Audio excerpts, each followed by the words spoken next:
7,925 pounds empty weight before cargo and only used a whopping 4 times in, 4 or 5 years. A 3029W Rockwood Windjammer that we originally sold just down the street at Haylett RV, coming in down here in Advantage 1, where we sell RVs on behalf of their owners. Think of it kind of like real estate, sort of like it's a house, and sort of like we're a real estate broker, if you weren't aware.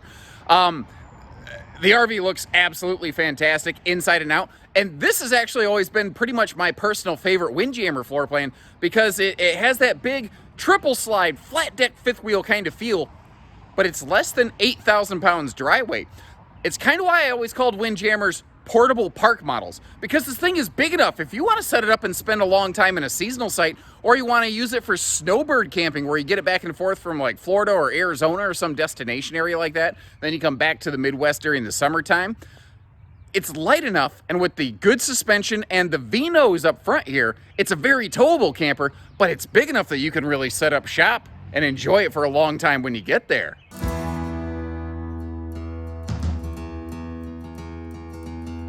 And this one's really a treat for me today because this is actually made during one of my very favorite generations of Rockwood, and really until the most recent 2021 season with their white exterior and very light colored interior package, this was my favorite look Rockwood had ever put together. I remember it was called the Maple Wood Tone upgrade. This was the Mocha fabric decor. You got the wood print flooring option. This 1, 2, 3 combination always felt so refined, grown up, and warm and welcoming.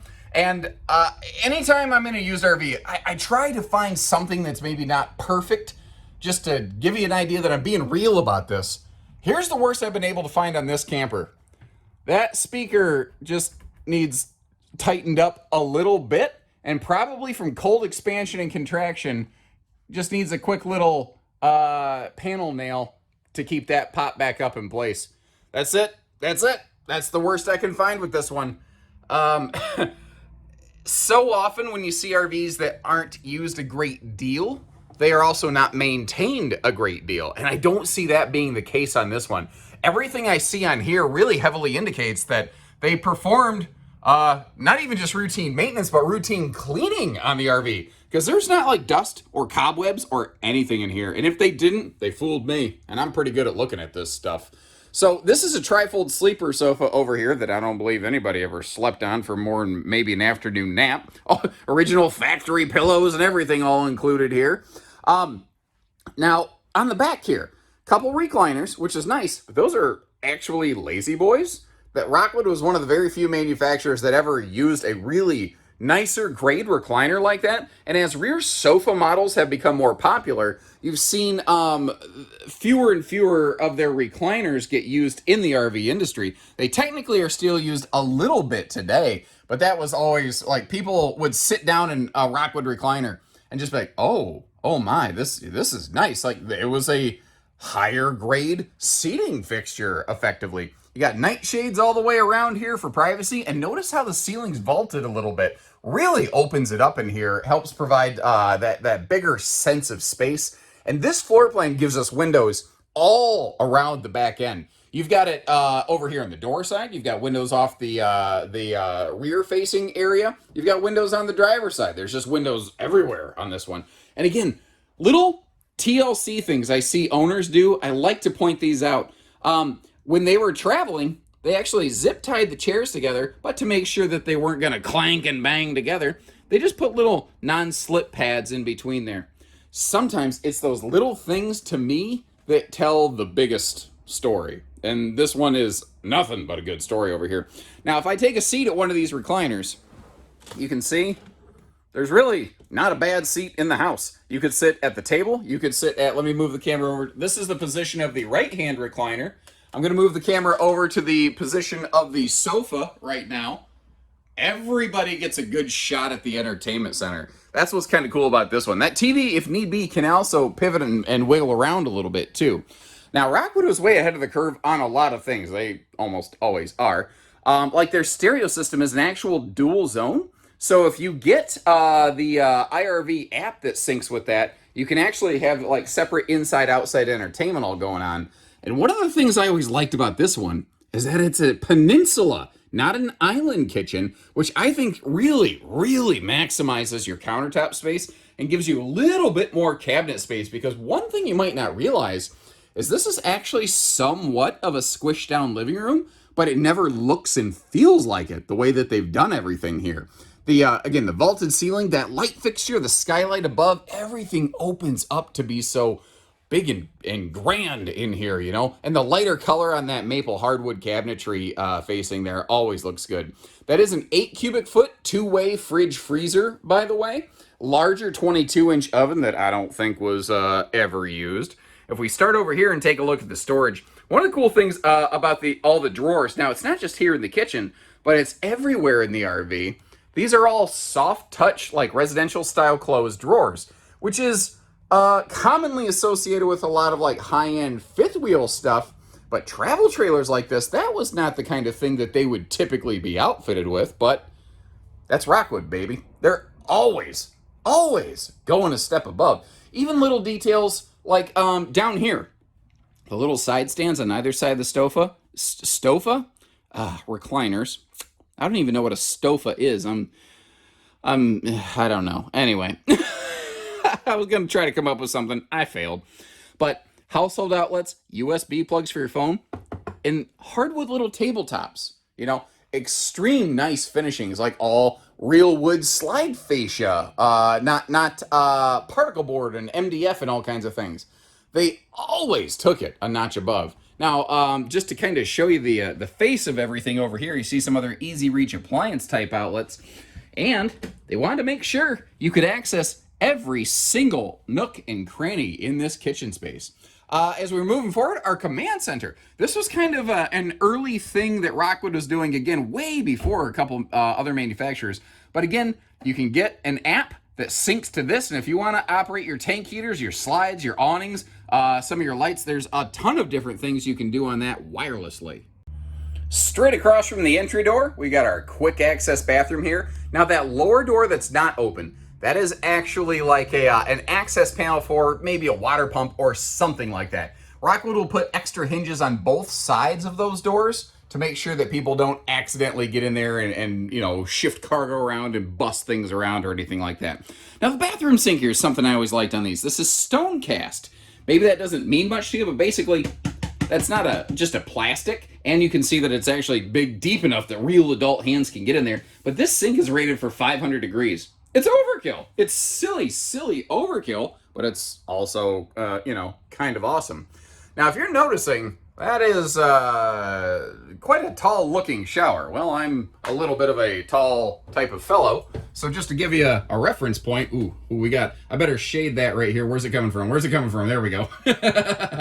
We've got ourselves quite a bit of sunlight coming in, but you can see I don't have to come anywhere near putting my head in this thing, and I'm about 6'3" or so for reference. Now, just to give you kind of the rest of the visual, again, how big person-friendly is the bathroom here? Try not to make you motion sick, but you can see I've got my chicken legs out here. I've got plenty of room in this thing. So you don't have to be a spring chicken in this coop. Not really sure what I was going for there. And finally up here in the bedroom, one of the big things I want to hit on here is that this has factory installed dual central air. So this is 50 amp, it's not just second air ready, it has the second air factory installed on it. So you've got maximum cooling capacity in here. Now you see some dead panels down below. That's actually a storage compartment accessible from the outside of the RV, which is a really handy place to keep some of your little picnicky kind of stuff, you know, like some citronella candles or whatever. It also means you don't have to crawl on your hands and knees inside the camper to get to the storage. The previous owners, the only thing I see where they modified the RV is they added a roof vent cover over the living room, and then they added a TV and a swing arm here in the bedroom area. Other than that, I can't find anything in this RV that's not just like totally factory original and in amazing condition.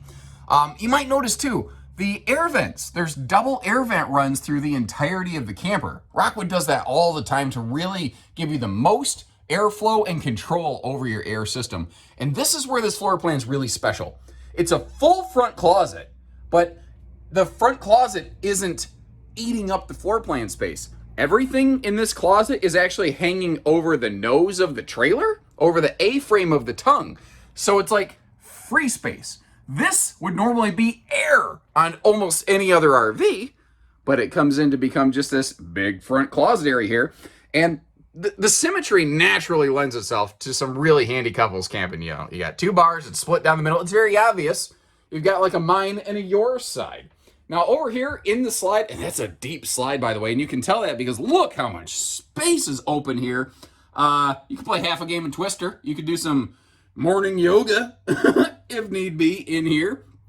Oh, you see those drawers down there? One thing I want to show you, if you look down under that, you can see that those come right out to you. But the queen bed, the 60 by 80 true queen that we're looking at here, also easy lifts. Not to mention there's a bunch of the original factory stuff like an outside grill and a little table and the mount that goes with it already stored under there for us. Nice breeze windows on both sides of the bed, or obviously you can pull the shades down. And you see how this is a queen bed, but you've got those side stands. If you wanted to, you could pull the side stands out, and this is a king-capable camper.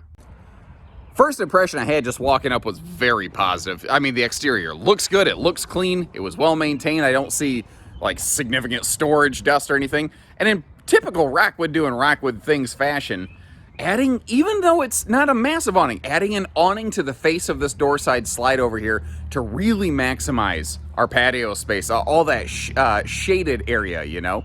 That is an anti-slam entry door, and notice how that is nicely protected by the awning, as is the outside grilling and entertainment station. Now remember, under the headboard area of the bed, the original grill, little work table and everything that comes with it mounts over here.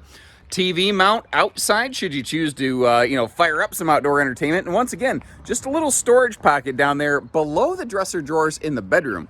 Now this is dual power awnings, front power tongue jack, four corner power stabilizer jacks. Everything is push button easy on these effectively.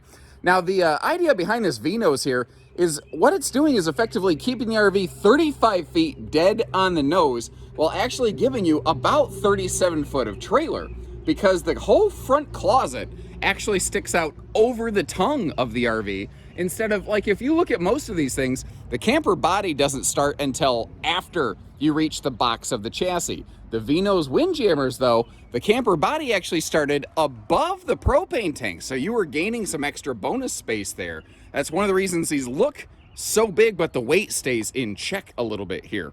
The propane tanks are also nicely enclosed, and just a little note for you, that is where your battery disconnect is located on these. But look at the general cleanliness inside of there.